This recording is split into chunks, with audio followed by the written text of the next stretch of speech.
Hi guys, ఈరోజు మన topic భారతదేశంలో హిమాలయాలు ఉన్నాయి. హిమాలయాలు ఉన్నాయి. హిమాలయ పర్వతాలు ఉన్నాయి. అదేవిధంగా ఎంతోమంది మునులు ఋషులు ఉన్నారు, అవధూతలు ఉన్నారు. దేవభూమి అంటారు భారతదేశాన్ని.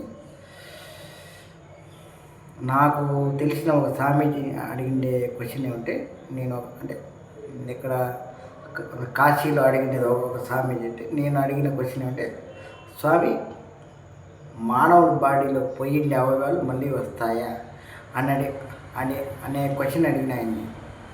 ఆయన చెప్పింది ఏమంటే, మహాయోగి ఆయనకి దగ్గర 220 సంవత్సరాలు. అంటే ఆయన చెప్పలే కానీ వేరే వాళ్ళ ద్వారా కనుక్కోండి. ఆయన చెప్పిన ఏమంటే ఖండయోగం అనేది తపస్సులో ఒక భాగం అంట. అదేవిధంగా ఎవరన్నా అవధూతలు కానీ మునులు కానీ ఋషులు కానీ ఉంటారు కదా, వారు అనుకుంటే పోయిండే అవయవాలు వస్తాయంట అనేది ఒక విన్య. ఎందుకంటే భారతదేశం అంటే చుట్టుపక్కల హిమాలయ పర్వతాలు ఉంది. అదేవిధంగా మానస సరోవరం అని ఈ మధ్య నేను ఒక న్యూస్ ఛానల్లో చూసిన. మానస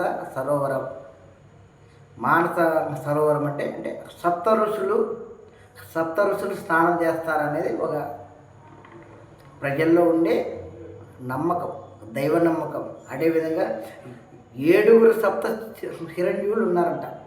అశ్వత్థామ కావచ్చు, ఆంజనేయ స్వామి కావచ్చు, కొంతమంది విభీషణుడు కావచ్చు, కృపాచార్యుడు, పరశురాముడు, మహాబలి, 7 సప్త చిరంజీవులు ఉన్నారనేది వాస్తవం.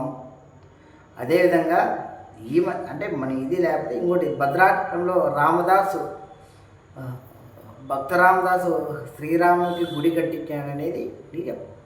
అవన్నీ జరిగినాయి. అంటే ఇలాంటి హిమాలయ యోగులు, అదేవిధంగా మహా అవతార్ బాబాజీ, కొంతమంది పుట్టిన నేల మన భారతదేశం. ఇలాంటి భారతదేశంలో మనం పుట్టడం అనేది ఒక అదృష్టం.